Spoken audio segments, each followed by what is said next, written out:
meeting to order. Hang on a First sec. up, I Let me believe is, start recording.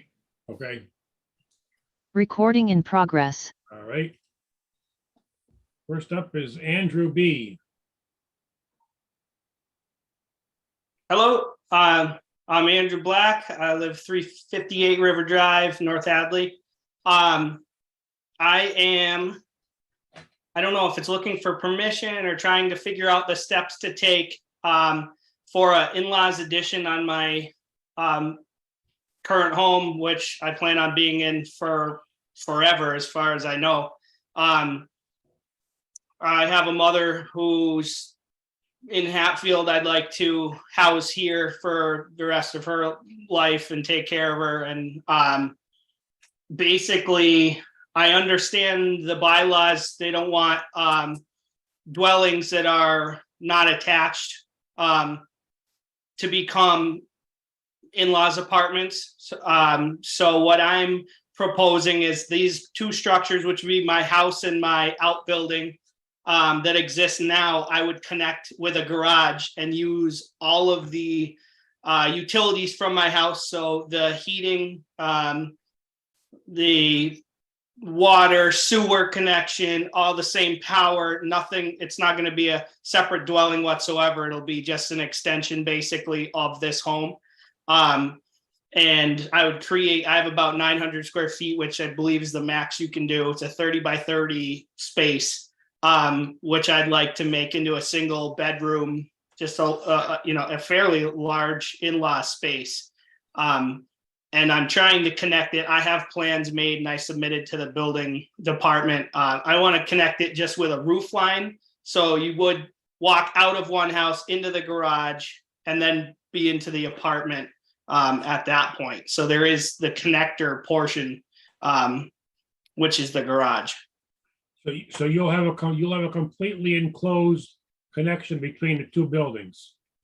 Well, the roof line, it's not enclosed. I could enclose it, but what I'm trying not to do is separate.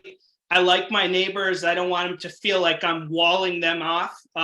So what I have is kind of a 9-foot gap of just roof line, so overhang that between doors, so that we have a pass through. Because ultimately, I don't want to make a dividing buffer so that so that I'm not being neighborly. I really do like my neighbors, and I kind of talked to them about the design and kept that open so that we could still be, friendly.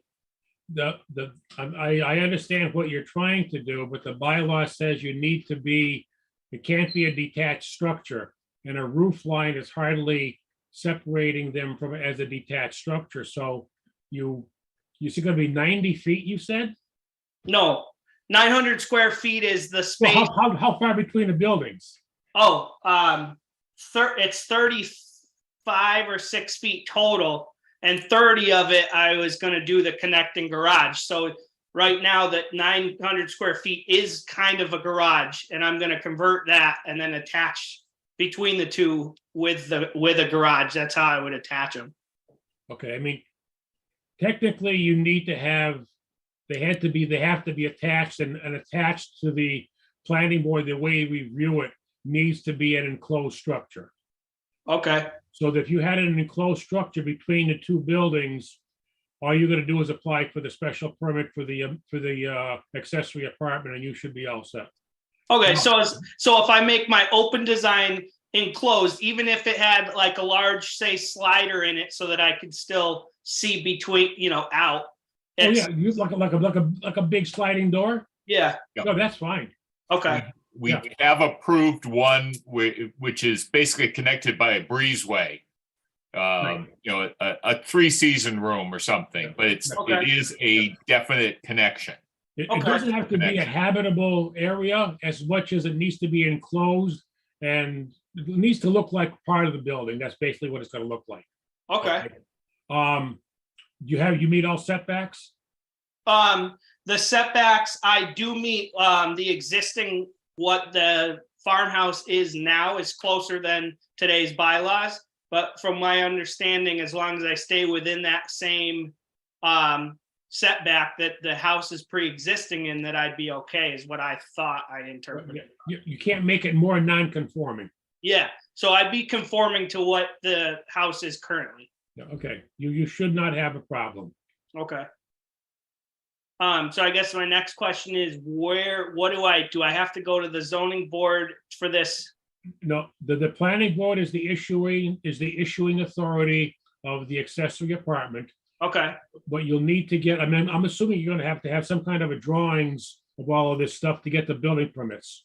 I have the drawing submitted because I figured I'd submit it and then have it rejected, which I did, and they said to go to you, the planning board. So when you redraw it with the enclosed area. Yep, just, who are you using? Oh, never mind, I don't want to use that. they're hand drawn. They're to scale, but they're hand drawn. Okay, that's okay. Yeah, You need, okay, so you'll have your hand drawings, as long as the building department, they're true drawings. They're not freehand sketches. well, they're true drawings. They're to scale and everything is there. It would look like an old school drawing, but it was done by hand and then uploaded. It's drawn in pencil, basically. Yeah, yep. Okay, yeah, it's Not long, a napkin drawing. okay, yeah, no, I mean, we are specific on that. You gotta have some kind of professionalism to it. Oh yeah, it shows frost walls and footings and all of the things that he'll be looking for structurally too. Okay, I'm just looking at the picture online. It looks like the garage is kind of in back of the house, right? Yeah, from the road. Yeah, Yep, the house is, the lengthwise goes from the road back. The garage would be connecting.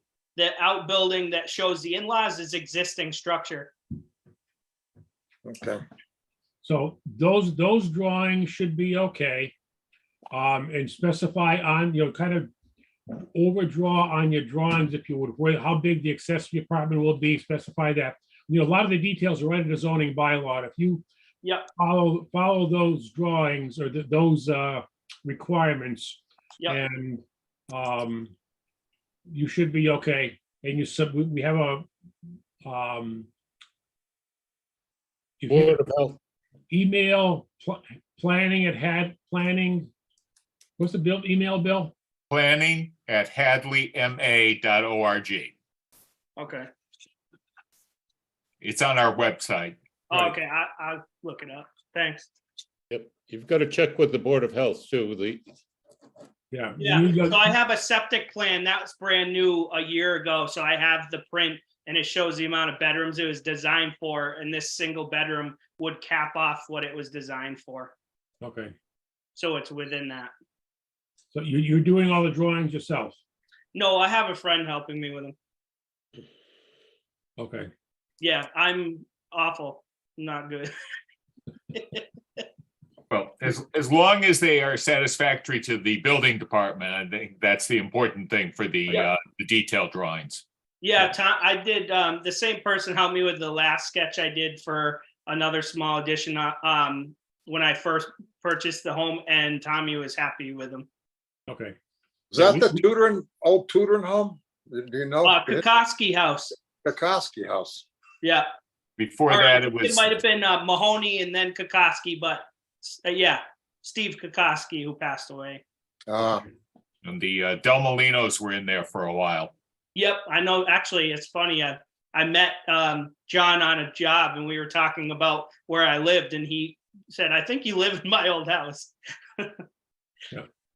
Okay, so we can email you an application, and the filing fee is the cost of the legal notice and the cost of mailings to the abutters, Okay. plus 10%. Okay. Lately, the legal notices have been running about $450. So Gazette has gone way up on their legal notices, and that's beyond our control. Yep. We used to charge $350 for a filing fee, and then Gazette went up on their price, and we found out we weren't even covering the cost of the notices, so Oh my we had God. to increase our prices accordingly. Okay. And we need 2 sets of abutters on mailing labels or envelopes, whatever is better for you. Okay. I can do that. For the date that you apply, until the date we hold a public hearing is typically 1 month. Okay, And that's mostly to do with the notification in the newspapers. yep. That sounds good. Um, So the fee amount will be, you'll tell me what that is after I yeah, apply? You'll give us the application, Yep, and I will find out the legal notice fee, and I will email you the price and email you a copy of the application back, and you pay that to the town clerk. great. Sounds good. Okay? Any other question?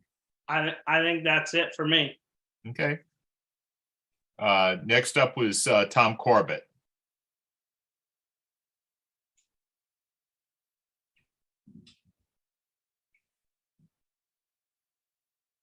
You're muted, Tom. We can't hear you.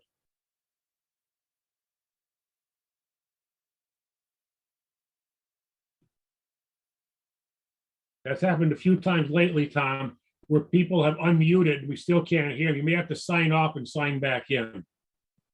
We'll be here. Okay, I'll leave him on the list.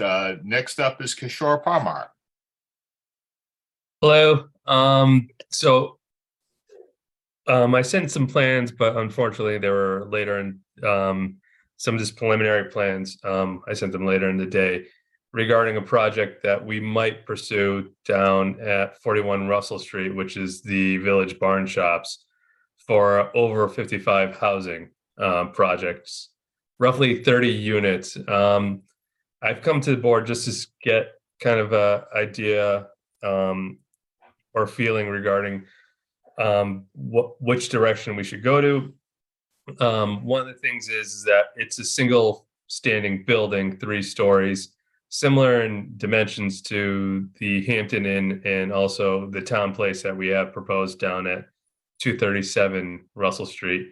I believe the bylaws state that we can't have a single standing dwelling with that many units. And we just wanted to get some clarification and some direction and some feedback from the planning board regarding that.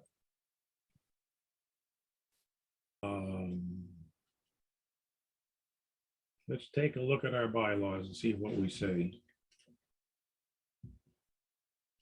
While you're doing that, just so if anyone is curious about the location of it, it would be adjacent to the Hadley Farms Meeting House, so closer to Route 9 at that corner near the veterinarian's office too.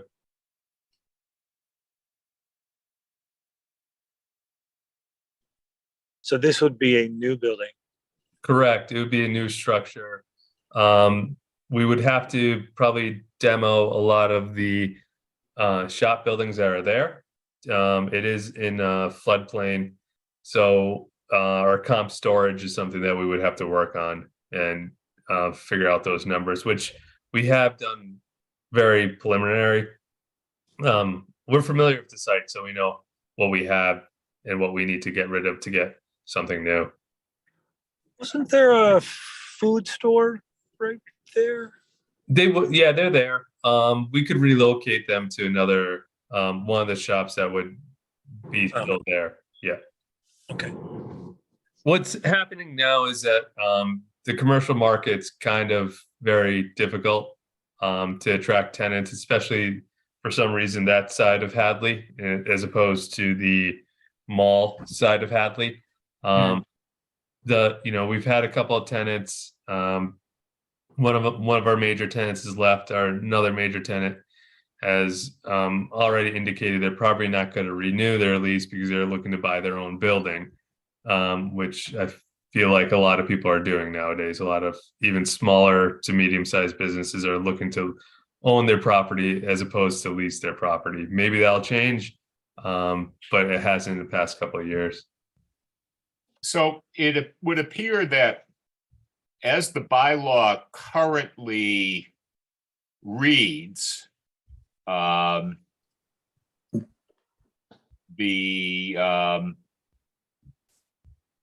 no building shall contain greater than 4 dwelling units. And no dwelling unit shall contain more than 2 bedrooms.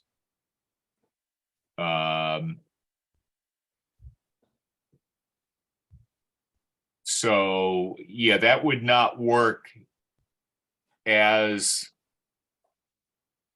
currently drafted. Okay, and so I know recently there's been some questions regarding exemptions or kind of, not grandfathered in, but exemptions. Who do we talk to regarding exemption, or is that not possible at all? Well, there's probably a whole bunch of possibilities. One is if you put in, what is it, 20 or 25% subsidized bill? It's if at least 25% is first of all, is this going to be a rental or a condo?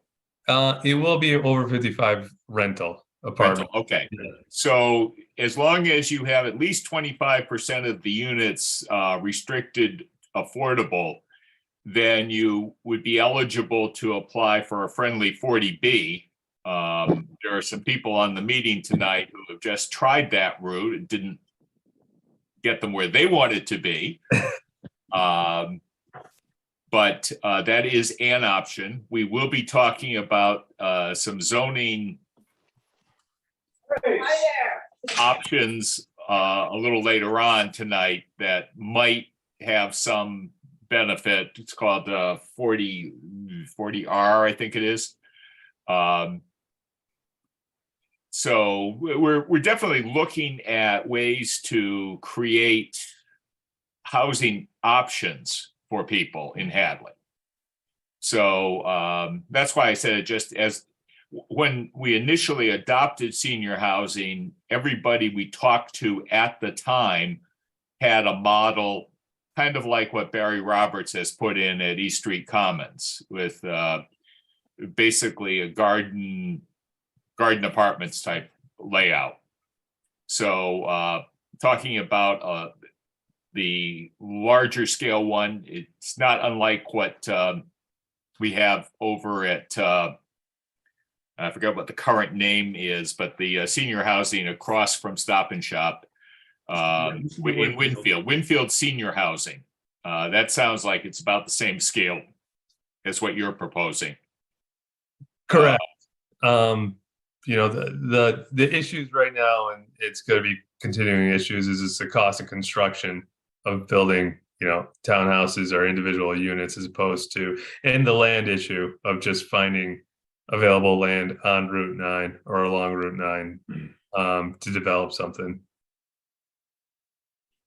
But we've got to keep our eye on the ball too, that if all of a sudden this did not go into a friendly 40B with 25% of the units being affordable, we would be slipping closer to going below the 10% with all these apartments. And so that is something that from the planning board perspective, we're going to have to keep an eye on that ball. Yeah. So, and but it's something that is a possibility, like Jim was saying. Well, and the rents in the other apartments will be subsidizing 25%. That's just the way the economics work. I'm not going to tell you how to do your business, but that's how it worked at East Street Commons. Okay. So at the Commons, or the one that Barry just built, those aren't a friendly 40B though, correct? No, Barry's is strictly senior housing. Okay. Yeah. He Okay. does have some, He had to contribute to the Affordable Housing Trust. right. Right. He put in something like, what was it, Bill, 300,000 Something like that. into the Affordable Housing Trust Fund. And now, if you were to build this, and you did by putting in 25% affordable, the entire complex then qualifies for affordable counting for the town of Hadley. And there is some small amount of money in the Affordable Housing Trust Fund that there's a possibility that the town could help you a little bit with some contributions towards it. That could all be negotiated. Well, Okay, after Mr. Jelina's contribution, it'll be close, over 400,000, won't it? Close to 400? Probably. Yeah, We still So- have to collect the balance of what is Very- Gary very sells still the gotta put in. remaining units. But there's a decent amount of small change in here, if you would, in terms of construction speaking, that could be contributed towards something like what you want to do. And there's also state grants, and I don't know how that works, so I don't want to go beyond that comment. Getting affordability in there. is there an agency that helps developers with this, or that we know of, or that you folks know of that might point me in the right direction? I think there may be some people at CDC in Northampton that you could discuss Yeah. options with. Yeah.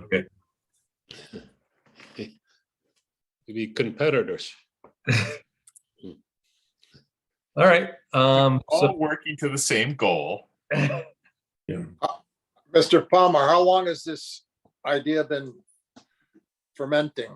so actually, since probably the end of last year, when we started losing our tenants and they started telling us that they're not renewing, Yeah, and then we're just having trouble, getting people in there. We're still continuing to try to do the hotel at 237 Russell Street.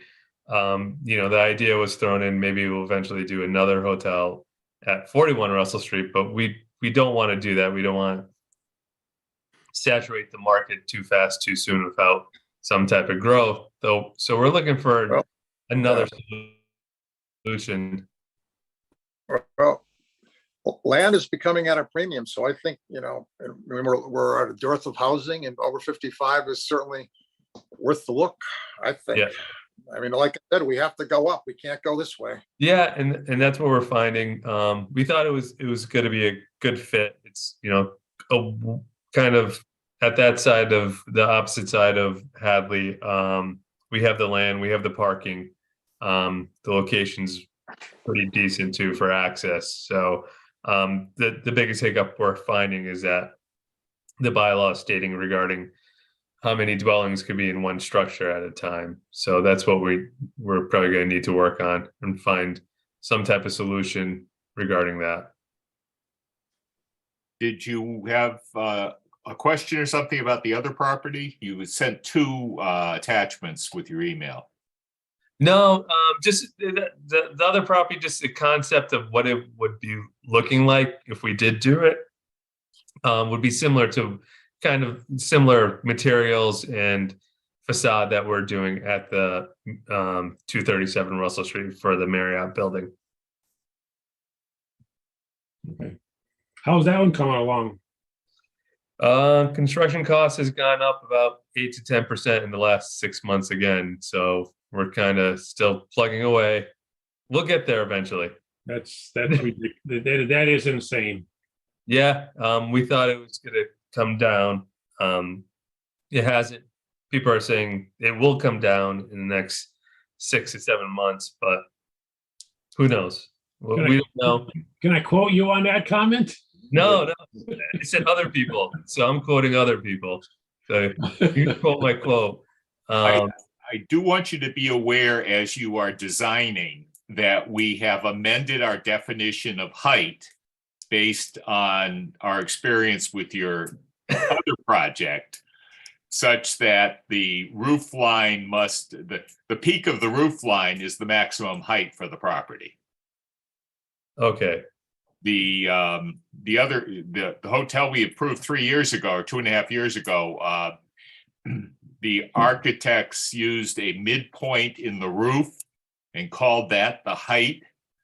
And we realized we didn't have a definition of height. So we have now defined height, and it is the highest point on the structure. Okay. Not the parapet. So if you put a parapet, let's say you put a flat roof with a parapet, It wouldn't be the parapet, it would be the roof inside the parapet. But they're in the Village Center overlay district, so they have to have a pitched Oh. roof on that This roof, structure. that's right, you're right, I'm sorry, you're right, yep. But in that side, can we go 3 stories and then have the roof on top, or no? You can go 3 stories, but you also have to meet the height requirement. I think it's 35 feet in the village overlay. It's 35 feet. Yeah. So our hotel is basically so both hotels are kind of grandfathered in at this point. Right. Okay. Yeah, you get some tight floor to floors and a shallow roof pitch at 35. Okay. Good to know. Okay. Okie dokie then. I'll go Good back. luck. Good idea. Okay. All right. Thank you. But yeah, You're welcome. Next, Mr. Dwyer. Let's try Mr. Corbett again. Hey, can you hear me this time? Yeah, we can hear you. yes. All right, success. Sorry about that. Not I'm your just fault. here. So Tom Corbett, 0 Point Development. I'm here following up with you guys on energy storage discussions, trying to make some movement and trying to see where you guys might be at. I've passed along the decision from Wendell just for knowledge of the board. Classifying standalone energy storage under chapter 48, chapter 48, section 3. And just kind of here again to see what our appetite is here. And I'm just trying to move this project along and see what we might be able to do. So why don't you stay tuned, because we are going to be speaking with Pioneer Valley Planning Commission about the various work products that they have and some questions, and energy storage is one of those. That sounds good. I do will that. just add for everyone's benefit that what Mr. Corbett provided us with, it was an opinion of the Attorney General rejecting a bylaw that was proposed in the town of, I forgot the town, Wendell. Wendell. on the basis of their interpretation of the statute that said that battery only would be okay. And the bylaw said it prohibited battery only storage. I will say our prior town council gave us an opinion to the contrary. And the opinion of the Attorney General is just that, an opinion.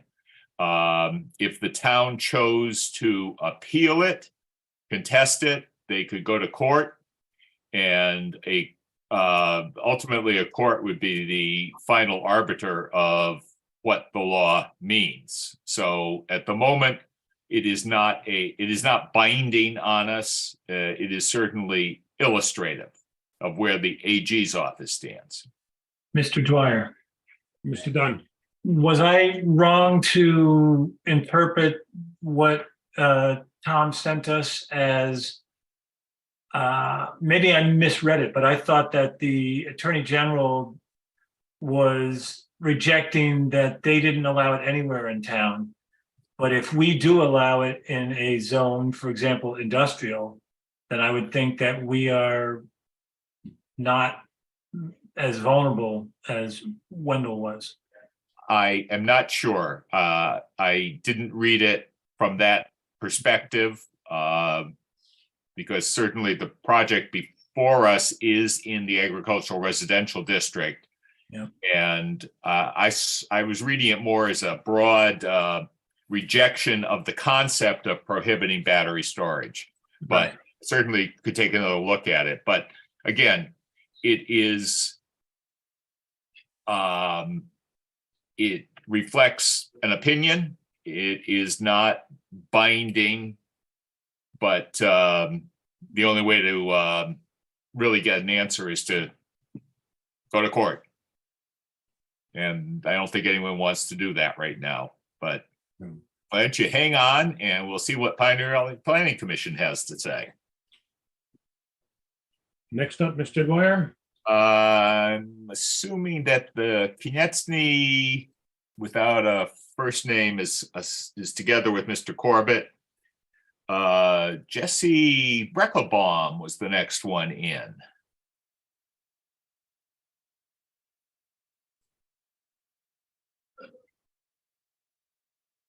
I'm actually here with Valley Solar for the 6:45. Oh, okay, Hard to hear you. Hard to hear you. Oh, sorry. Can you hear me now? Yes. Yes. okay. Alright. We're almost to that point. And I did see Mark Britton jump in. Just here, just to listen. Okay. We certainly welcome that. Welcome public participation. Looks like Laura Baker and Jessica Allen, and I thought there was someone else, are here to or listen into our conversation with Ken. So Okay. I think that represents everybody for our walk-in business. Mr. Comia. Well, hang on a sec. The couple of things before I clear the decks here. I did get a call this afternoon from Attorney Reedy on behalf of Hadleaf. They would request a 1-month continuation to allow a conversation with the town about the community compact. So I will make a motion to continue the public hearing to May 2nd. May 2nd. I would second that. Okay, we have a motion and a second. Any other discussion? If not, all in favor? Aye. Aye. Aye. Any opposed? Motion passes unanimously. Very good.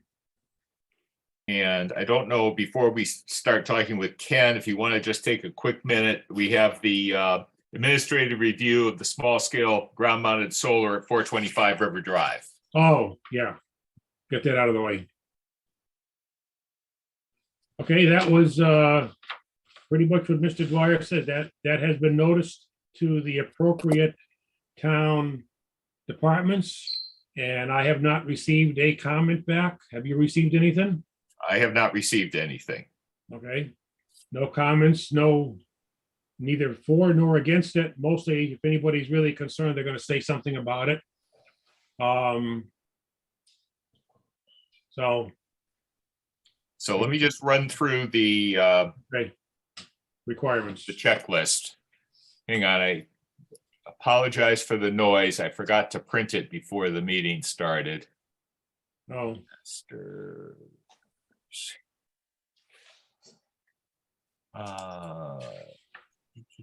Devotions.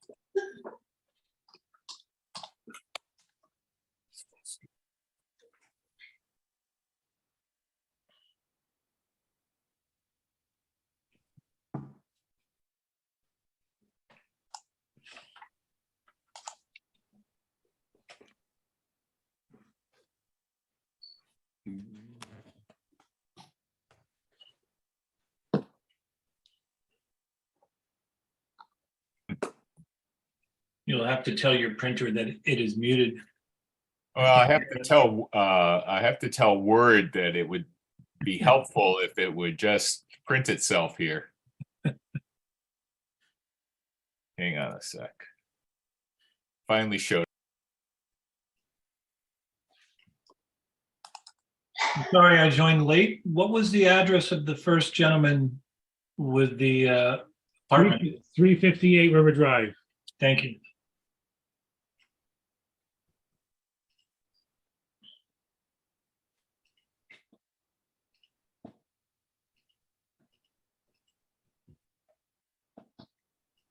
Okay.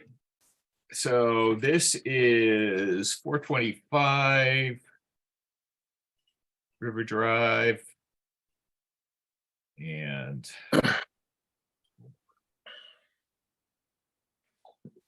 okay. We have transmitted copies as required by the bylaw.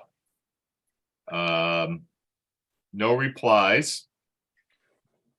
We're acting in a timely manner.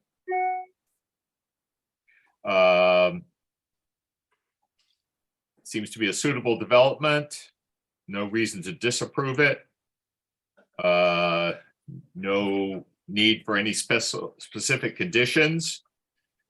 The required documents were provided.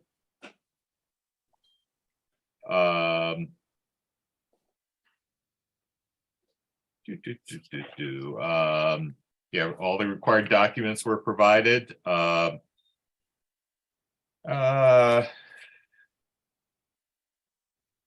And they definitely have site control. They have insurance, site control. I assume nobody would spend this much money getting to this point without notifying the electric company. No land clearance, clearing issues. It's an open site. Soil permeability, not an issue. Landscape wildlife corridor is not an issue. And setbacks appropriate. Actually, we have the representative from Jesse. Can you just confirm? Do you have the site layout? Yeah, I can share my screen if you want. Let me just prove that. Okay. Okay. Go ahead. All right. Let's see if you...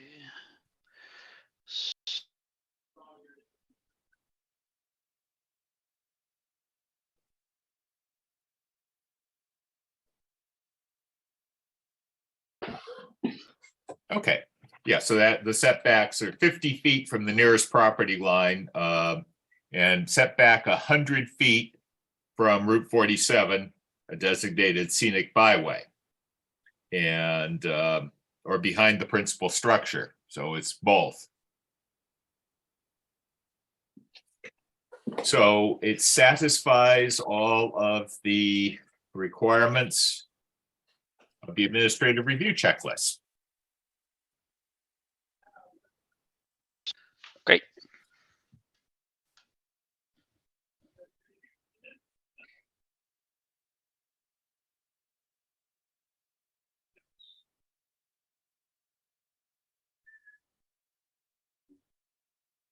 So I'll make a motion to confirm satisfactory administrative review.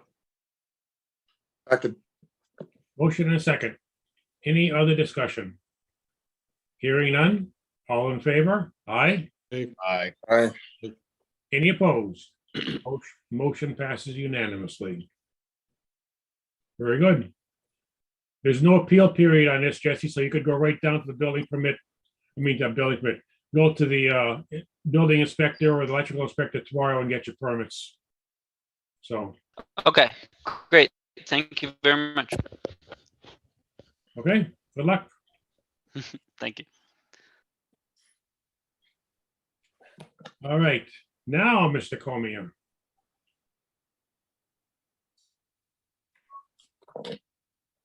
Hey, board. Good evening. Good evening. Looks like we got a big audience for a lot of discussion tonight with regards to some of the topics that the board has requested us to look into. I have with me on this particular Zoom call our new housing planner, Karen Martin, and she will join us to talk about the 40R component. Hi, Karen. So Karen comes to us from the private sector, from being a planner in Connecticut. However, she has returned to the Valley, having attended school at Smith. She worked as a municipal planner in Brookline, as well as for another community in Connecticut. So she definitely has the know-how of municipal zoning and municipal governance. So I'm really looking forward to working with Karen on a lot of our housing work, both here in Hadley as well as around the region. So I guess what's the board's pleasure? You have solar or battery energy, and then the 40R work. I guess I'd like to hear about 40R first. Okay. I've never heard of such a thing, so. What is 40R? Karen, I'll turn it over to you. Sure. You want me to give a little bit of a recap? Yeah. So hi, everyone. Nice to meet you. And thanks, Ken, for the introduction. So 40R, and I also mentioned to Ken that there's actually some really great materials out there that have either been put out by the state or a few statewide housing organizations. And I'd be happy to share them with you. I think they would give a really concise, easy to understand explanation. And a lot of them also have some really interesting case studies in them. So you can review not just what 40R is and how it works, but see some really interesting examples throughout the state. And a lot of them are very close by, right here in the Valley. 40R is kind of a 40B alternative that was passed by the state in 2004. It's a smart growth zoning and housing production act. And it has a certain component of zoning and financial incentives incorporated in it. So basically a community could choose to adopt 40R, which would mean that it would choose an overlay district. It's overlay zoning, so it doesn't change anything about your underlying zoning. But you identify and create an overlay zoning district that becomes your 40R district. There's a few different requirements the district has to meet. Some specified requirements laid out in the legislation. It does have to be in a certain type of location that meets a few key criteria. You have to prove that there's infrastructure. You have to write the zoning in a way that it will meet some minimum density requirements, and it has to have minimum affordability requirements. But the town is choosing what the site district location is. The town then has to vote to approve the zoning. It's now only the simple majority, not the super majority. So it would need to go to a vote, and then it also has to go to the state, so to DHCD, and they have to say, yes, this zoning district that you're proposing meets the state's requirements, and you get their stamp of approval. So then you've kind of designated this specified 40R zoning district, and it can work a couple of ways. You can read through different examples. The state explains that sometimes it works where the community is creating the district and then trying to go out and seek the development that they have in mind, or a lot of communities have the development in mind already, which may be something kind of up Hadley's alley. And then you kind of like create the district to fit kind of the development that you already had in mind. So it kind of works both ways. There's some flexibility, and then there's a financial incentive component. So this is where it kind of is an interesting alternative to 40B. The municipalities receive a zoning incentive payment for creating the overlay district, and then they receive per unit payments for every building permit that is approved and every unit that is constructed. And I can send, the specific details of this. They have the payment structure and how it works laid out in the legislation. So that's kind of an interesting, obviously there's an incentive component.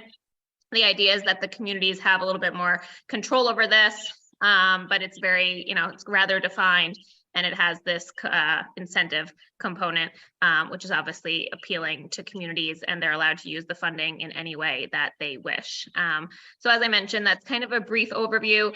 Like I said, there's some really interesting materials out there. And I'd be happy to send some around, because I think if you had the chance to really read through how it works and kind of what types of projects it can produce, it's really interesting. There's many communities throughout the state who have adopted 40R overlay districts, but there are quite a bit fewer who've actually utilized it. So many have started or attempted to take advantage.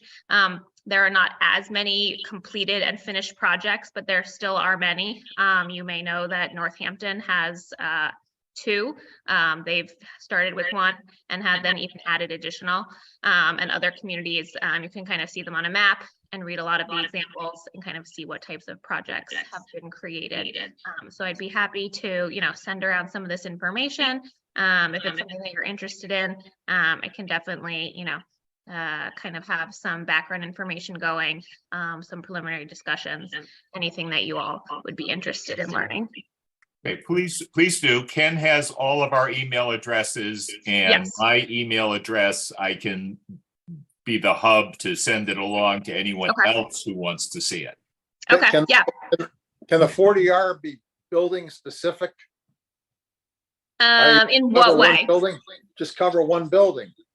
I don't see why not. It's definitely gonna be, a multi-unit type project, but the scale, I was thinking about it has a to meet large stuff. certain density and requirements. And I do think it has to have a certain number of dwellings, of units. But I don't think the threshold is that high. It might be somewhere around 10. So yeah, but I don't think there's any reason why it can't be one structure. We could do one tax parcel. The 40R overlay district could be a single tax parcel that has an existing structure on it. Okay, That's a question. I will look into that for sure. So you're talking about if it's one parcel and there's the one structure, can that be the overlay district? Yeah. Okay, let me check. Is this a by right zoning or can it be a special permit process? It is supposed to be done as a by right or just a site plan type process. So part of it is that it is supposed to be relatively streamlined to get the project through. Okay. Very interesting. Yeah, so like I said, I'll send some of those materials. I think they'll be very educational and you'll have like a pretty good comprehensive sense of what the different directions and opportunities are. so we've had some discussions informal that by rezoning, we don't want to blow up all of our affordable housing district in the future, which is just down towards the town line, Okay. That's why I asked the question. Yeah, no, that absolutely makes sense. So it's not considered spot zoning. It's not considered spot zoning if you do one building. Right, yeah, that's the one piece that I would want to check on, as opposed to the concept of like a district versus one parcel. I'll see if I can do some Okay, thanks. research into that aspect. Politically, there seems to be a strong push, especially with a simple majority as opposed to the 2/3. But Massachusetts is losing population. So why there seems to be such a cry for more affordable housing? That's just probably a rhetorical question. And I'll give you my rhetorical answer, because none of the people who are leaving would stay if Plainfield was their option. If it was affordable. Well, you mean, what kind of people are leaving? That's a whole nother discussion. Is it because of the certain taxes that were voted on? Well, look at Robert Kraft. He's now a resident of West Palm Beach. Well, Okay, the other point is Hadley is the largest agricultural community in the state. We have more APR land dedicated to farming. We don't want to see our town paved over with housing and apartments. So it's kind of an unusual community. I think we have a responsibility to feed the people. And the housing, certainly, we're doing our share. if we could generate housing options on existing developed land, especially as we heard Kishore say, the retail market is not, retail demand isn't there anymore. We spent a fair amount of time thinking we wanted to preserve our business district for brick and mortar, which is why, among other things, we said we didn't want to put solar fields in the business district. But brick and mortar retail isn't what it used to be, I guess. So adaptive reuse of existing structures or existing sites is going to be the wave of the future, I believe. 60 years ago, Route 9, the business district had a place called Ma's Rendezvous, where you could get underage beer. Butler and Ullman and Montgomery Roses and Stan's Drive-In, and there was a place called Johnny Green's, and I think that was about it. Well, I could name the Quonset, excuse me. Yes. So times have changed. Yeah, Well, for sure. I'd just like to add, I think to Bill's point, there was a grant request that we put together. I think it was maybe 2.5, definitely pre-COVID, but it was with regards to a technical assistance grant from Mass Development for basically a study of the Route 9 corridor, and particularly South Maple and Route 9 and the malls. And I know that the board has identified that, or the town has identified that in the master plan as well. So, I think this particular process, by looking at this particular zoning, can be something that I think aligns with a lot of the values that you've adopted in the master plan, particular to density in certain areas, and the ability to adapt and reuse things that are no longer being used. So if that's just a comment based on understanding that the master plan has also not necessarily identified 40R as a strategy. However, generally the discussion about adaptive reuse and looking at smart growth principles along Route 9. You've also done that in your housing production plan. So yeah, I think as we move forward, and we'll share with you, Karen has curated the list of resources that we'll share with the board with regards to this, and I'm sure there will be time for additional conversation of how the board wants to move forward. It requires a bylaw, as Karen mentioned, requires a map change to create the overlay, but it's I think it's it aligns a lot with what you're already identifying in your master plan. So not to be too cryptic, and I don't know, Ken, I think you're probably a little more up to speed. Karen, I don't know how far Ken brought you up to speed. But we recently had a friendly 40B submission for the conversion of the Econo Lodge Hotel to 50 affordable units. That went to the ZBA. The ZBA felt that as an unelected appointed board, it was not their purview to make a ruling on it. So they rejected it because we are in the 10% safe harbor. So that's why I was specifically asking about one property and one tax parcel. Yeah, And, you have that specific proposal in mind. It's a question. There are representatives from the project who are with us tonight, including Pioneer Valley Planning Commission alumna. Yeah, alumna, I guess would be correct.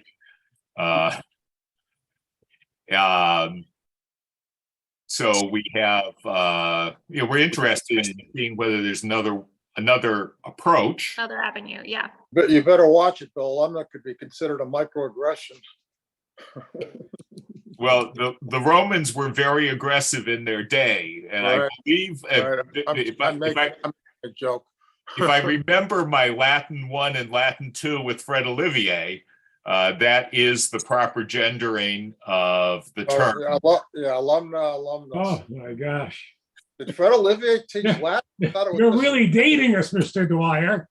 It wasn't Olivier, it was Beverly Pantalone. No, Fred Olivier did Latin as well as English. Really? Oh, God bless him. So these are small town, you know, all four of us, 4 of the 5 of us went to the same high school. Two of us were in the same class. So there's a certain amount of inside baseball conversation going on. So we apologize for that. But specifically, yes, we are looking to determine whether a particular project could be advanced with these techniques. Right.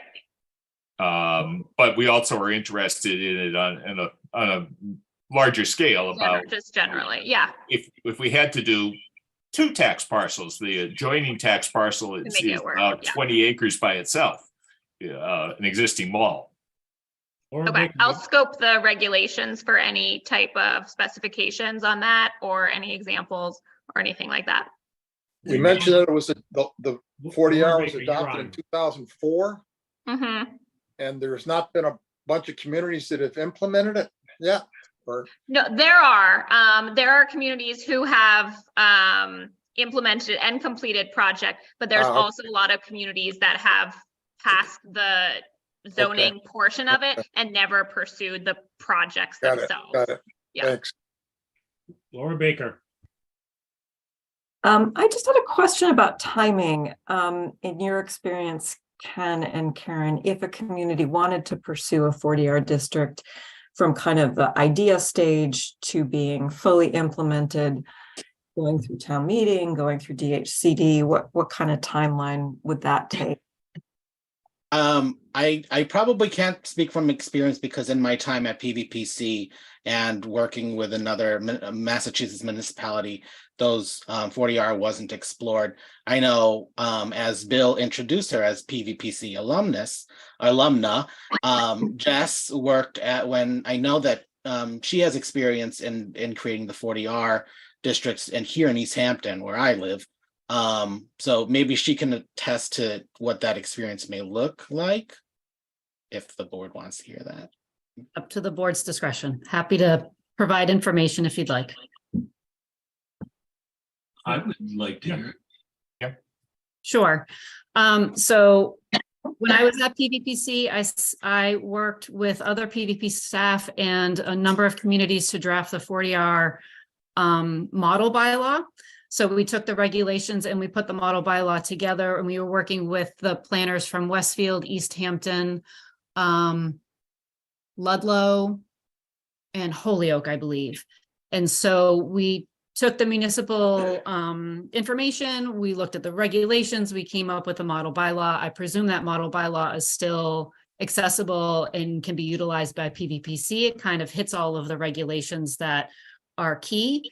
But in terms of timing, there's multiple steps process to this. You have to adopt it at the local level, and then it also has to be preliminary reviewed and final reviewed at DHCD. So you do like a preliminary district, you have to look at your base zoning, and you have to determine with the density that is required under 40R, kind of what that gap is. And that's what the incentive payments are based off of. It looks at your base zoning and it looks at what you're willing to build at a density, and that number is calculated into your incentive payment. So when you pass the zoning, you get a chunk of money from DHCD just for passing the zoning.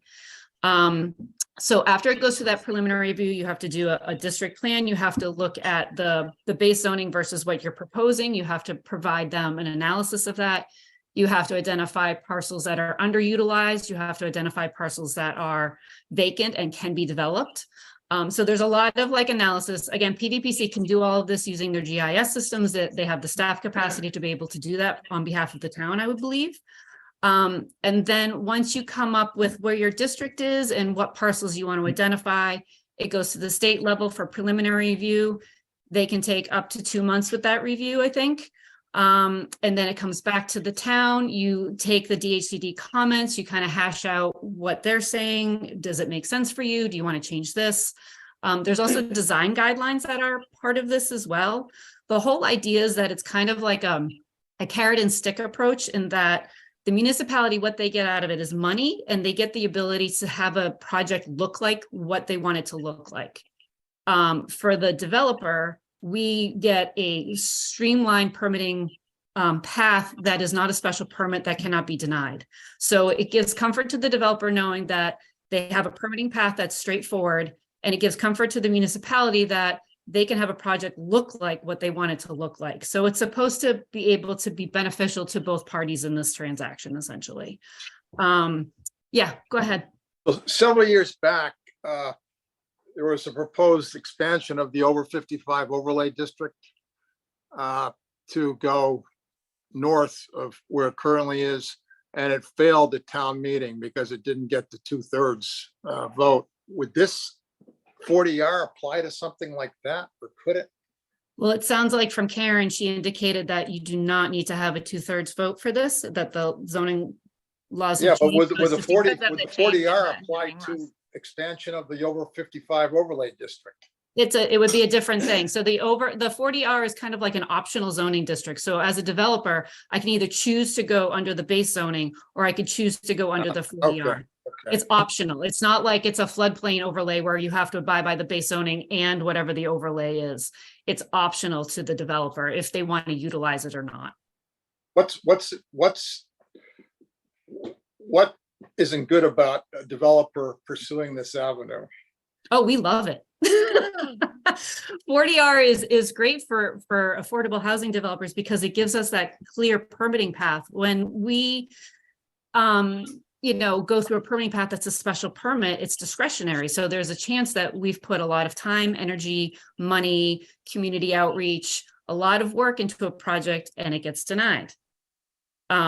So, with the 40R, it's a streamlined by right approval, as long as we meet the standards of the bylaw and the design standards. If we meet those standards, the board shall approve the development.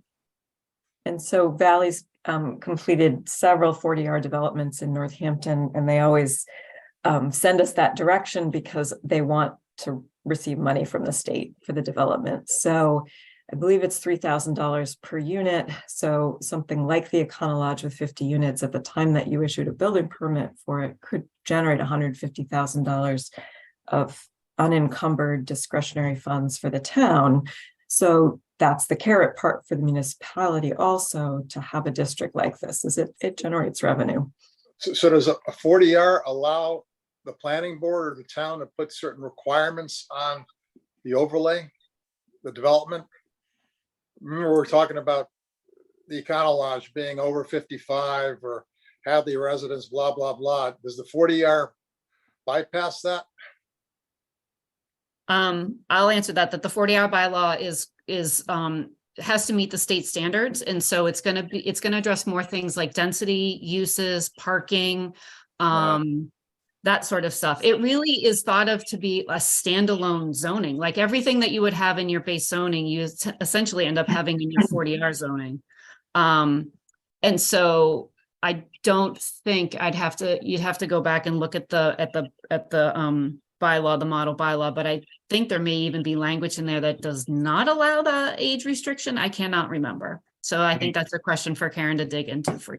We may well have lost the ability to request the maximum senior and the maximum local allowance because we did not approve the friendly 40B. Okay. Is that an opinion? Just it's a thought. It has no basis, but I suspect that. Got it. I have a question for Jessica, if that's okay, Jim. Go ahead, Mark. Jessica, I'm just listening to what you said, and would I be interpreting it correctly to feel you said that it would be a by right, but it would have to comply with design guidelines. And these are design guidelines that would need to be written into the 40R code. It's not a project by project. Yeah, how you choose to administer, I think, is up to you. But in East Hampton, we have the zoning, the 40R smart growth that lives within the zoning bylaw itself. And then the design guidelines are a separate document. And there's multiple districts in East Hampton, and each of those districts have different design standards. They're tweaked a little bit depending on where they are located in the community. And those design standards are also reviewed by DHCD. And when we drafted them in East Hampton, we had them, I don't want to say they were pretty strict, but DHCD pushed back because they wanted to have some level of flexibility in those design standards. They don't want them to be so strict that it's impossible for a developer to actually meet them, because then you're just kind of prohibiting the ability to do the project. So there's a kind of like this middle ground to have the design standards sort of meet what you want in your community, but also be able to be met and feasible by the developer. Right. I wonder if the communities that haven't pursued one, if it's just an economic demographic there, or if they maybe made their requirements onerous. Hard to know. In East Hampton, we had one project get permitted while I was there. And that was on Cottage Street, and it was 50 units of affordable housing. So that was a permitted project. And since leaving the city, there's been another 40R project that was permitted. It could just really be financial. What's financially feasible, the location, all the other things that we're thinking about it on the development side on what makes a project actually viable. It could be some of those as well. It might not have been the zoning or the permitting itself. It could have been another factor. So it sounds like if we said, yay, let's rush into this, we might not even get it by fall special town meeting. It could be a whole year in the process. It depends, I think, on how motivated you are. I mean, there's a model bylaw, so it's a matter of taking that bylaw and working with Ken and Karen to sort of tweak it to where you need it to be. I think the more challenging part is determining the parcels. What parcels do you want to have incorporated in this? Is it just one parcel or is it multiple parcels? And then the analysis needs to be done on those parcels.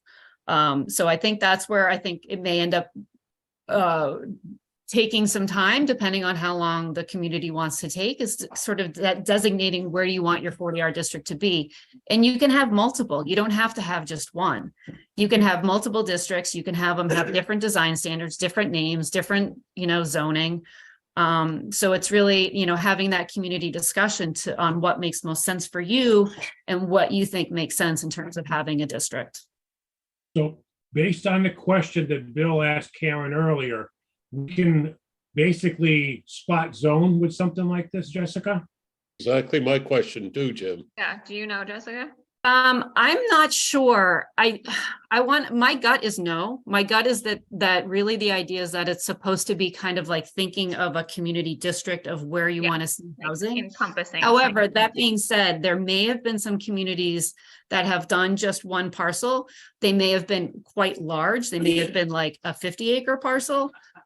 So I don't know, I think some research would need to be done on that. We'll do research and find out.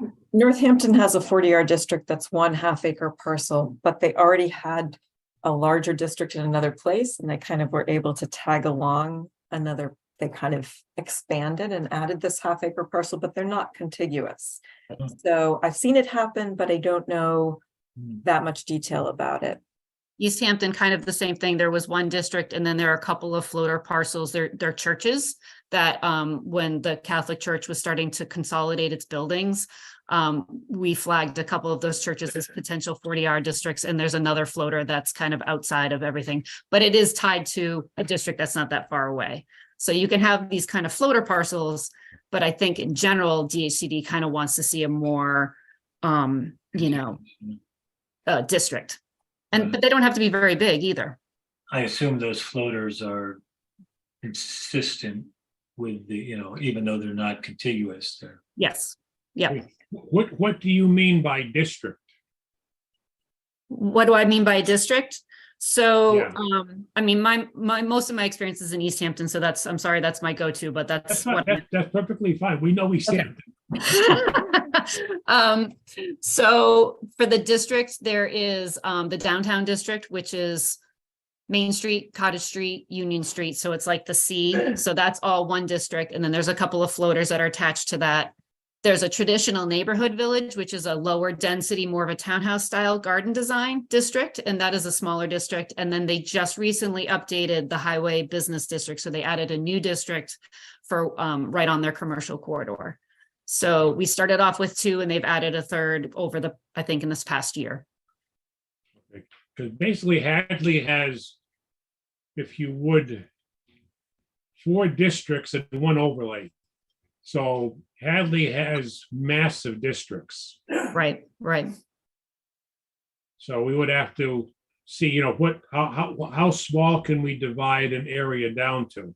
That's our Sure. question. Sure.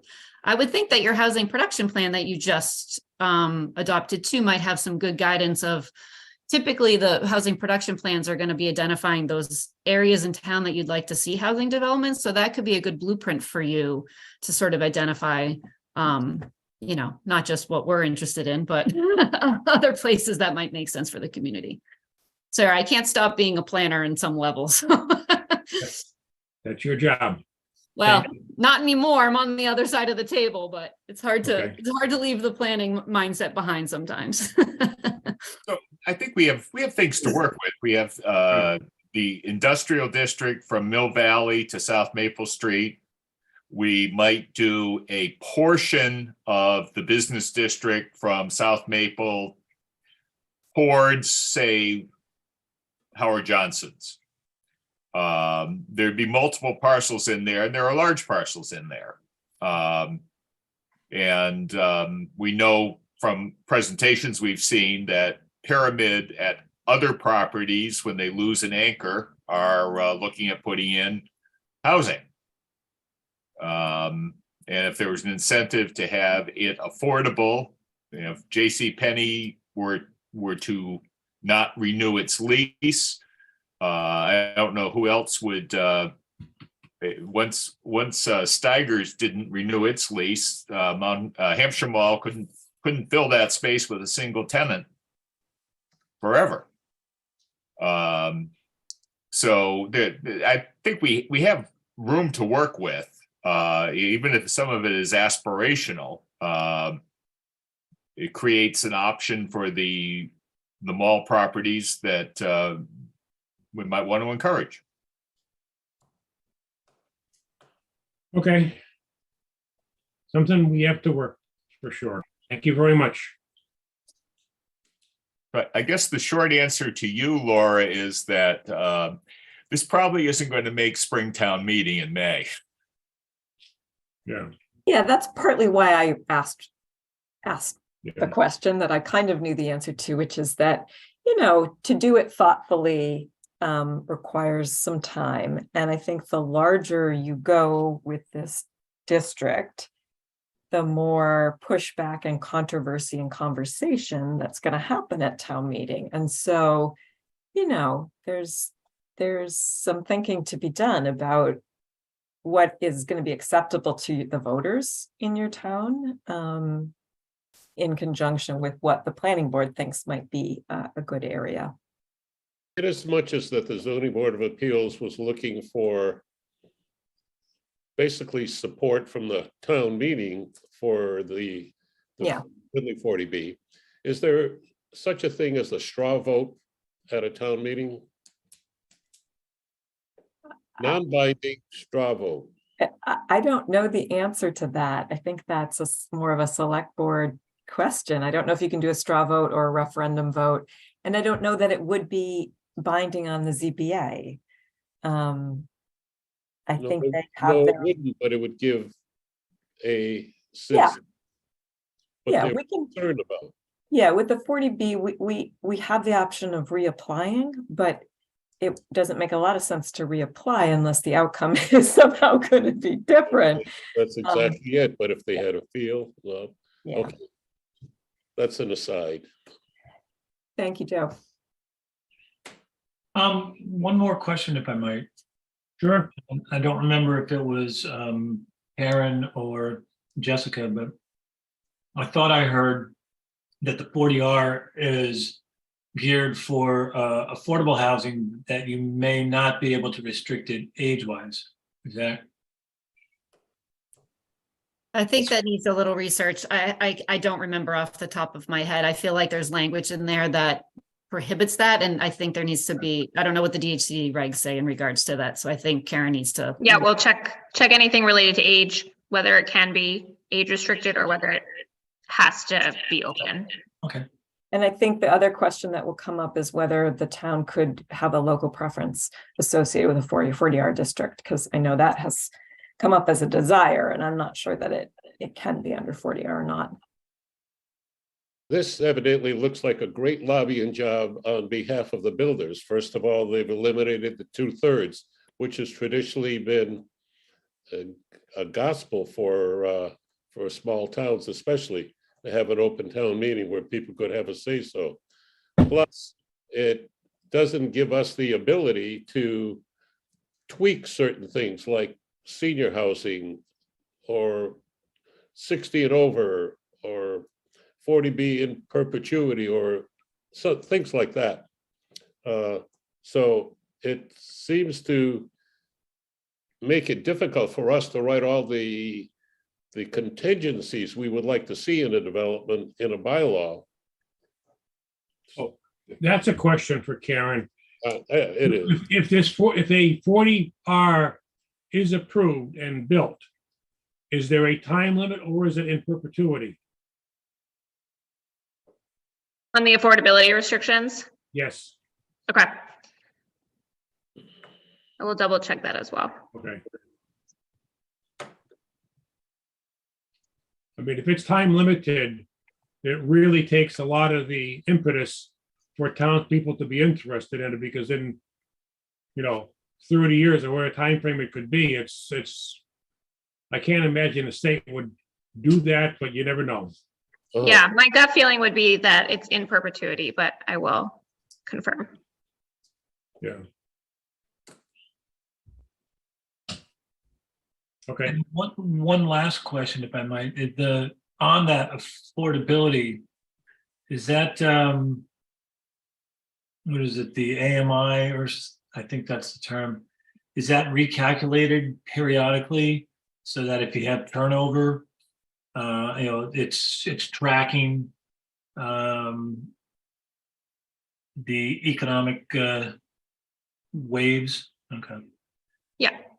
They re-update and recalculate the formulas. Okay. Yeah, I'm just curious. I know some people not of means that don't even file income taxes. Sad but true. How do you accommodate these people if they've got to prove what their income is? If they have no proof, they get paid cash, and what do you do? Can answer that. Done a lot of income verifications. Most people have some source of income, and if they have savings, we need to impute the potential interest earning on that savings or checking. Ultimately, someone can sign an affidavit, sorry, my dogs, of having no income. Okay. Okay. I just did find a piece of the regs that say that there has to be at least 20% affordable units below 80% AMI. If it's an age restricted or elderly project, that gets bumped up to 25%. So it sounds like it's an option, but if you choose that option, they're going to increase the percentage of affordable units required. Okay. Thank you. Thank you very much. We're looking forward to. Thank you, Karen. You're very, information. going to be very helpful. Yeah, I'll share what I have, and if I can get some of the research, I'll send that along with the information. Mr. Comia, batteries. Totally different. So where we are, I think, as I remember telling the board, we've through a land use planning grant with the Environmental and Energy Affairs Executive Office of Environmental and Energy Affairs, are creating a model zoning bylaw ordinance for battery energy storage. And I'm getting assistance from planners, municipal planners from the towns of Belchertown, Ware, and Wilbraham. And I did offer during this particular drafting and working group process, Jim had provided some initial comments when I shared him the draft. I shared with him the draft. So this grant does go till the end of June, and we're at a point where I think that there's probably going to be one more instance of amending or basically adding some discussion points regarding safety. I think Jim brought some comments with regards to safety, which wasn't initially presented in the draft. I have not yet shared that with the board. I did ask the working group if they were okay with me, kind of, because we've been looking at this, you know, kind of in a working group setting. And I did offer Jim this, but what I will do is share with the board where we are. I think there's going to be no major changes after what we've compiled so far. I think, as we typically do with these models, is you rely on previously adopted past bylaws and ordinances that have passed muster with the Attorney General's office. I know that Mr. Corbett had shared with the board some of those resources from towns that had adopted battery energy storage bylaws. I think, you know, those have been used as models for other communities in the Commonwealth. As a planner, and you may also get, there's been a thread of emails and conversation with the municipal planners in the Commonwealth through the Mass Planners Listserv, which if you're not part of that, I think, and you're interested in what planners are thinking about in the Commonwealth, I will share with you that, because there are some planning board chairs and members that do respond, that ask questions, especially if they don't have the planner, the professional planner on staff or as a consultant to kind of navigate some of these large legal questions. And battery energy storage systems has gone through that thread of conversation. And I think as we've put this particular draft together and this bylaw together, it is a discussion of ensuring that there is an opportunity for them to be standalone. I know that, you know, in interacting within this meeting, that there was conversation from a legal or attorney general's opinion for a community with regards to the strict prohibition of those types of uses. I know that there are some towns that are trying to pass those at town meeting. And I guess, you know, as I think with any sort of novel land use issue that's going through a process, we're going to continue to see how these particular issues are tested in the courts. Yeah, I think I'll leave it there. I think the board, you know, will be able to review this document. It's probably going to look similar to what Mr. Corbett has shared, in that it's a bylaw. It addresses the ability, it provides particular tiers, looking at those that are based on the kilowatt allocation. It addresses building integrated battery energy storage systems. So those are your batteries in the house, which are permitted through a building permit, and without any sort of zoning prohibition based on the district. Obviously, there is a discussion with the encouragement, we use that word, to encourage to co-locate with solar photovoltaic installations or other power and generation stations. So as you know, I think a lot of the bylaws will suggest that these batteries be co-located with solar arrays. But then we also, as we've been tasked to do, and have those be approved by special permit and or site plan approval based on the size of the solar array. Just saying that a battery, in addition to a solar array which meets certain criteria, could be permitted with a site plan approval, depending on the size of the solar array. But the suggestion from the working group is that battery energy storage that are standalone are by special permit, and the zoning districts could be established by the community.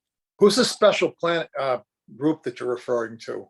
So this is so with these grants, there is a match that's required, and I typically have to reach out to the municipal planners that are working, the municipal planners in the region that tap on. Oh, so that's not somebody in Hadley. Okay. No. These Okay. are municipal planners from Belchertown, Ware, and Wilbraham. Okay, thanks. So, that's just a general observation with regards to how I think this working group and how the model will be written is specific to allowing them with a special permit in the zoning districts that are designated by the planning board and by the town. And I think typically you would go through the process of site plan review and special permit review that you would usually go through for any other type of use. I don't think that there's anything out of the ordinary with regards to what we've defined in the review process, other than, and I know Jim had brought this up in the initial conversation, was and planners have, is the fire department and those that would be reviewing these particular applications. I think in addition to that, the applicant would be required, as with any other sort of solar use or even cannabis, your cannabis facilities, these operation and maintenance plans, those would be presented to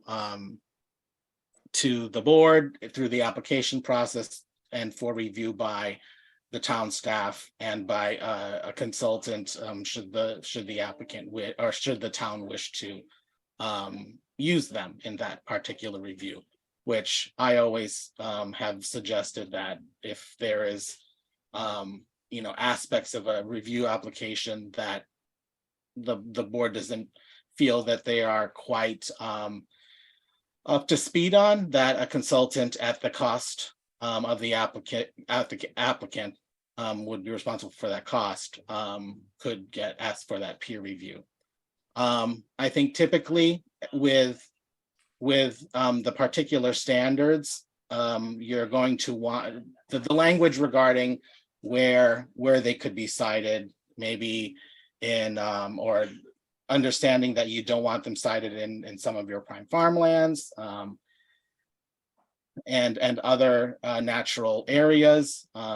There is a requirement for the application to suggest that there's some additional environmental analysis. And so yeah, I think what I'd like to say is just, as the board will look at this, see how it may align with your current solar, but also how this could be adapted to allow for a battery energy storage system as a standalone use in Hadley. I don't think there's going to be anything out of the ordinary when you take a look at this, because it probably is similar to a lot of the other types of uses that require minimal impacts to the current environment. But I understand that I think with a lot of batteries, the biggest concern will be safety and how that operations and maintenance plan is administered through time. So you're hoping to have something with the fall by the sound of it, Kim? Yeah, so as we've been working, I'm happy to share this with you after this meeting, just because I did speak to the working group, and I think we're at a point where if there's going to be minimal changes, I think it's going to be minimal, but I think they're all content with how we've kind of assembled this based on, you know, their experiences in their own communities, and knowing that their communities are going to want to use this model and they're going to have to adapt it to their needs. But I'm happy to come back in, you know, in the next month, if the board is looking at possibly looking to amend the zoning for a special town meeting. Bill, town meeting is May, when is it in May, do you know? I think it is May 4th. May 4th. First Thursday. I think you're right, Bill. Okay, Yes, it's Thursday, May 4th, okay. 7 o'clock, Hopkins you. Academy. Thank you. Ken, before you leave, one thing that we had taken some heat on is the amount of money that we should ask a developer for contributing to the Affordable Housing Trust Fund. Now, we've been using an average of APR land that the state gives us. Comes out to about Whoa, whoa, whoa. 9,500 an acre for transfer of development rights. So it's a state average and it's easy. Nobody's ever questioned us on it. They say that's the state average, that's the way it is. Is there anything that we can look to that would be equally as convincing and as easy to identify for the Affordable Housing Trust Fund? No, Bill, Joe, you're confusing.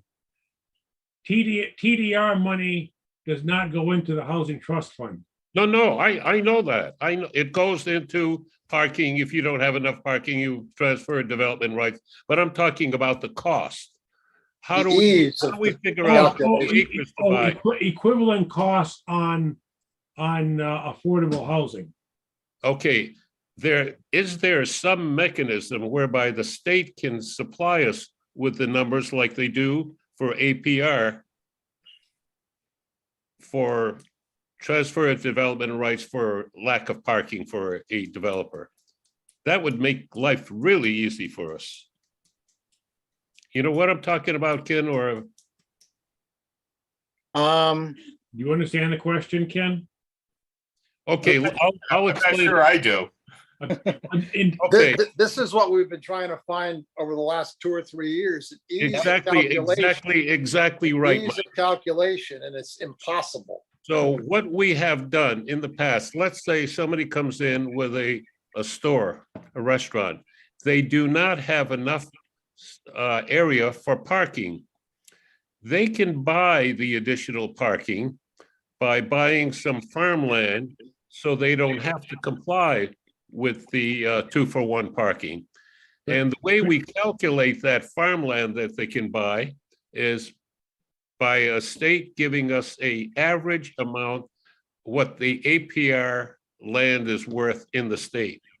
Right now, it's 9,500 an acre.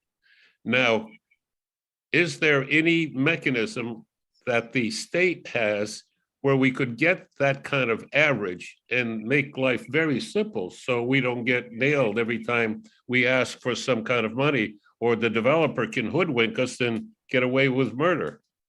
So you're going back to payment in lieu of providing Yeah. affordable units. Correct. We It's went, option number 3.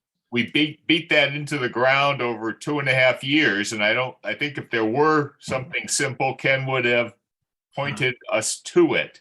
Well, There are so many variables. that's why Ken is getting the big bucks. He can come up with something. Well, I think what I'll do, because Karen, you know, we now have a housing planner on staff that, and especially with their experience in Eastern Mass, you know, having been a planner in Brookline, and I'm sure they have similar, not similar, but you know, discussions about inclusionary zoning because it's more prevalent out in that part of the state. that could be very helpful to find some examples. I shared with the Yeah, board I think previously. examples are the best way to go. Alternative models that Yep. at least you can see other communities have done, and there could just be, other options to, reconfigure We've the looked at them. formula or any. We've looked at them. Karen, We've looked at presently, a lot, yeah. we give the developer three options. They can build affordable units on site. Right. They can build or In a different location. affordable units offsite. Or in payment in lieu. Option three is the affordability payment in lieu of taxes to the housing trust fund. So I think what could be helpful is reviewing what the board has looked at in the past, and if there are additional resources that we can come up with between Karen and I, share that with the board. But I think you've looked at both ways, both in addressing how to quantify the gap of the affordability to the market rate, and then Mike's calculation, which we tried to prepare in a narrative or in a way for the board to adopt. That was another way. That was attacking the development costs, and that would be based on annual reviews of assessor data that the board would, at a meeting, just say, or even within the regulations, just say, based on the assessor data, for the given year, once that data is approved, whatnot.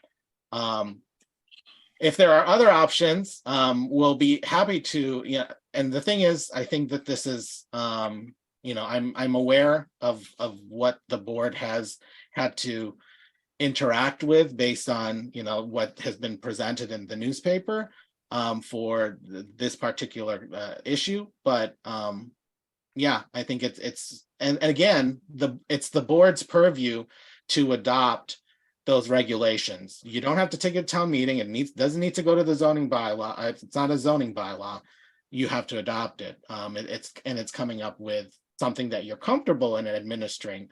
But I think we're happy to provide those examples again. And also, if there are some nuances to certain way to having it being done in certain ways, to share those with you and share those experiences that we may have learned from other communities. Yep, you're zoning in right away. The assessment ability. That's a good idea. Thank you. It seems like an impossible calculation to me. It really is. Because every town has, and every part of town has a different construction, cost variables. And then do you have a sliding scale for whether they're doing 1 bedroom, 2 bedroom, 3 bedroom, 4, Exactly. it's going to be. In the APR, Mark, are you raising tobacco that pays a lot more than squash and the land is favorable in one area as opposed to something in Cummington that's rocks and you can't grow much? No, right. And as we've said before, we're looking to throw a dart. And do we want to throw above the mean or below the mean? But we don't even know what the mean is. And what we do know is whoever applies is going to be mean because they're not going to be happy. So could we maybe talk about food trucks? Okay, good. Thank you. The payment in lieu is not on this town meeting, but food trucks are. Okay. I took the food truck bylaw for the town of Excess high. Bill has company as an assistant. Don't forget to include it in the minutes, Bill. You had an assistant. Yeah, 5.1 votes. I took the zoning bylaw, actually, general bylaw, I take that back, a general bylaw for the town of Wellfleet, kind of modified it to make it fit Hadley. And one of the things that I didn't like about it, and Bill made it, changed it, is that the selectmen had sole authority to determine where, how to apply. In other words, it wasn't in zoning. The general bylaw said where food trucks could or could not be located. And Bill proposed an amendment to the zone bylaw to allow it in certain zones with selectmen approval and prohibit it in others. And I kind of like doing that so that it gives the select board, which is the licensing authority, straight guidance on where it can be or where it cannot be. And they will decide how many, the types, the duration. It defines basically two types of permits. If you're there for less than 21 days in a calendar year, you would get a temporary food truck license. You're still subject to Board of Health and NFPA requirements. If you're there for more than 21 days in a 12-month period, you would get what they call a permanent food truck license. And that is has some different requirements as far as Board of Health goes. If you have a food truck for like a private event, somebody's having an anniversary party, let's say, and they want somebody to serve hot dogs, hamburgers, grinders, whatever it might be, you're exempt from the food truck license. You don't need anything, but you might have to you still have to comply with NFPA requirements if you have an onboard propane tank. And that's kind of it in a 50,000 foot. I passed the possible bylaw around earlier. And after Bill made his comments about putting it into zoning, I made a few more changes into the general bylaw, but those aren't in yours. But the basic idea is still there as far as where it is and is not permitted. The Board of Selectmen is still a licensing authority. If you have a temporary food truck license, again, 21 days or less, you would get a review by the Board of Selectmen. If you have a permanent food truck license, the first year you apply for it would be a public hearing process by the Board of Selectmen. So it gives the public a chance to input. If you've been approved and you've been a good food truck vendor, the following year, it's just a review. And every succeeding is just a review. But the first time somebody comes in for a permanent license requires a Board of Selectmen public hearing. I think it was well thought out, Jim, and it probably a general bylaw is a good idea because there is somebody on board all the time that can answer all the immediate questions and direct them to the Board of Health, to the fire department, rather than waiting for us for the first and third Tuesday. But it was well done. Sounds pretty good. Jim, should you limit food trucks to only those that are registered with the Department of Motor Vehicles? Well, let me explain what a food truck is defined as. Let me go to the definition section. The food truck is a bit misleading definition. Food truck is defined as any readily movable trailer, cart, or motorized wheeled vehicle that is currently registered with a state division of motor vehicles. In other words, you can have it registered in Connecticut or Vermont or New Hampshire. It is designed and equipped to cook or prepare or serve food and shall include any food truck, food cart, canteen truck, catering truck, breakfast truck, lunch wagon, beverage truck, beverage cart, or any other mobile food vehicle. So if you got a little hot dog cart, that's not a registered mass vehicle. No. Okay, so it includes basically any kind of I don't want to call it movable or portable item that could serve food and prepare food. It doesn't have to be hot food. I get your concern, Mike. I had that thought.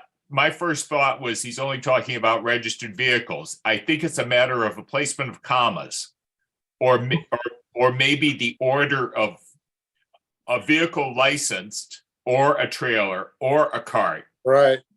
Okay. All right. So I've changed the order. Change the order and make sure there are plenty of commas in there, so it's clear that there are alternatives and not one Big New wet. York, New York ice cream up on Lawrence Plain, they're not registered with the state. So, Yeah, good point, Bill. Hey, does that include boats? Are you serving food off of a boat? Are you serving food off of it? And charging people? I'm just wondering if somebody wanted to establish a floating food truck Is on it the a- river. is it a navigable way? Yeah, but it's a registered boat with a state. Hadley's laws only apply to the shore. It would probably apply if it was serving food and charging food, charging for the food, so we're selling the food. However, I'm not sure how you could enforce that. Okay, I was just curious because the river used to have a boat out there, and I was just curious to see how. I remember that was years ago. Yep. So Yeah, I haven't seen that out there in, I don't know how long. Hadley jurisdiction goes to the center of the Oh, it river. does, okay. Yeah. Thinking of riparian rights, whatever. So that you is. could have a casino out on just beyond the center of the. No, if you're just beyond the center of the river, you're in Northampton. Hatfield, right. No casinos there either. Okay. Or Hatfield. Okay. So is that something that, when you guys go to work on the bylaw, is that something that could be included, something floating? Or are you just focusing on motorized vehicles? It doesn't, the way it will be worded, it does not exclude a floating vehicle. It doesn't say any place in here that it has to be on land. Okay, thank you. Or a PFD. I guess it could be in the air too, if you want to get fancy, but I don't know how.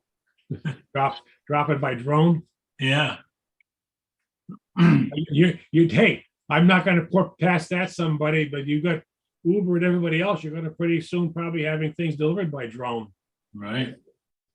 I wouldn't doubt that a bit. Okay, so I'll reorder that and get that onto that one. And I think there was the one that Bill had, that'll include in the zoning bylaw where it's gonna be permitted and not, or not. And then we got a couple of general bylaw things. I don't think we had anything else on the zoning that we were gonna put on. The other zoning bylaw, other zoning stuff we had wasn't. We did, I think we decided. We were talking about events and venues, but I don't think that's ready yet. Yeah, we weren't going to, Or brothels. no, that one wasn't gonna go. We had one on, Unrelated housemates or unrelated. yeah, unrelated wasn't gonna fly. That was 3.1. I think we had one here on section 13 was, recreation of vehicle, the side to setbacks. We were gonna 15-foot side, 15-foot, we're changing 50-foot front yard to 15-foot front yard at the request of the building inspector. Okay, why is that? Because he said there's a lot of parcels that Mr. Quinlan. Is he still there? Sorry. Yes, There we I go. am. Sorry Could you about that. explain why you wanted the front yard setback reduced for trailers along the river? That seems to be, I'm trying to get my camera on. That seems to be the biggest holdup on, not holdup, but the controversy and holdup on being to get them is the, where is that frontage and that 50-foot there? So it's just bringing up if that could be reduced to some point. Gotta have a target in some way, so, What is the front yard? Is that the river facing? No, that is the roadside. Oh. Most of the time, the river is the rear yard, but that's the rear yard setback, even though it's supposed to be 40 feet, more than often than not, it's set by the bank and the flood levels.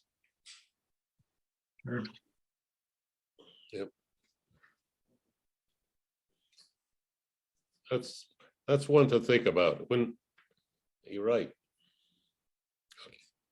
Well, we will, we'll have to, you're gonna decide today, because think I'm the articles have to be into the town on the warrant before our next meeting.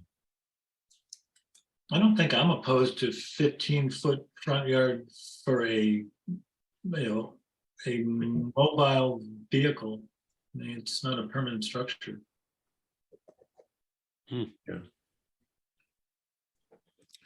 The wording is such that more than one recreational vehicle may be placed on any lot meeting the minimum lot size and following setback with dimensions: 15-foot side, 15-foot front, 40-foot rear, provided the lot allows for, so then it goes on to the rest of the wording. So we're basically reducing the front yard from 50 feet to 15 foot, but only for the recreational vehicles along the river. I think start making it.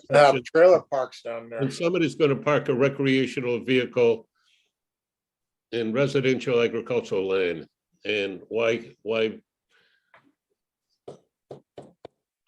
I don't know. Let's think about this one a little bit.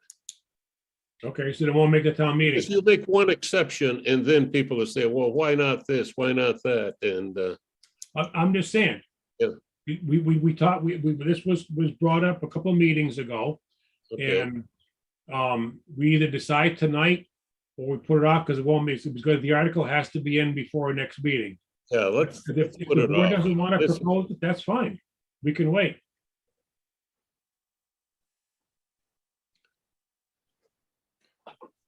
And Bill, being a good lawyer, I must compliment him about the comma. The Second Amendment is still being debated. A well-armed militia, common, blah, blah, blah, blah. Yeah. Does it mean for people or just a militia? Okay. Oh, commas are important. If you say, let's eat grandma, it's important if there's a comma in there. You say, let's eat grandma. Good one. Good one. I've never heard that one, Mark. That's a good one. They're very important, that punctuation.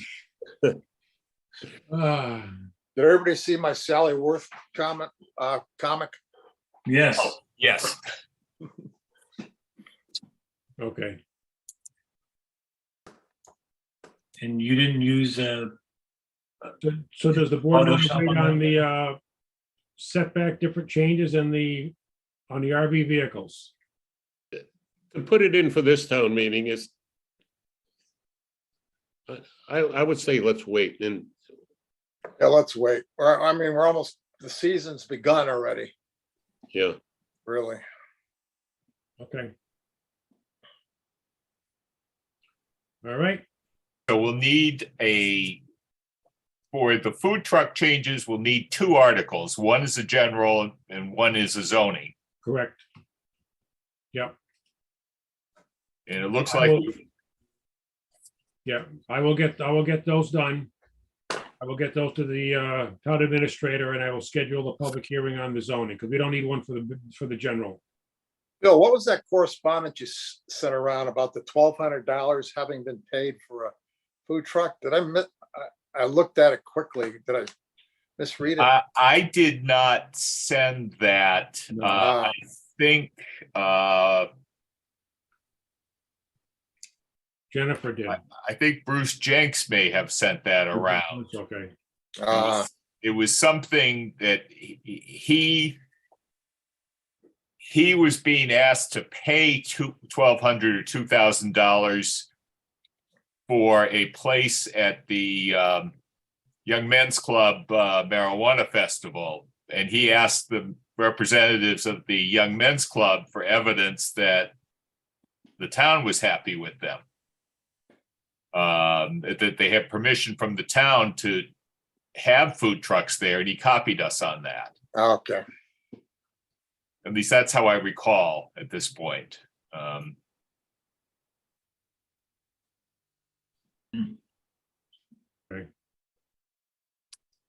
I guess I have nothing else. I have nothing else. Anybody have anything else? Happy April. No, I'm set. No good, Tom? Jane Devon Smith, do you have anything or just here for listening? Just here to listen. Thank you. Okay. If not, thank you, Ken. Motion to adjourn? So moved. I'll second. Second, all in favor? Aye. Aye. Meeting is history. Thank you, Ken. Thank you, Tom, and thank you, Alex.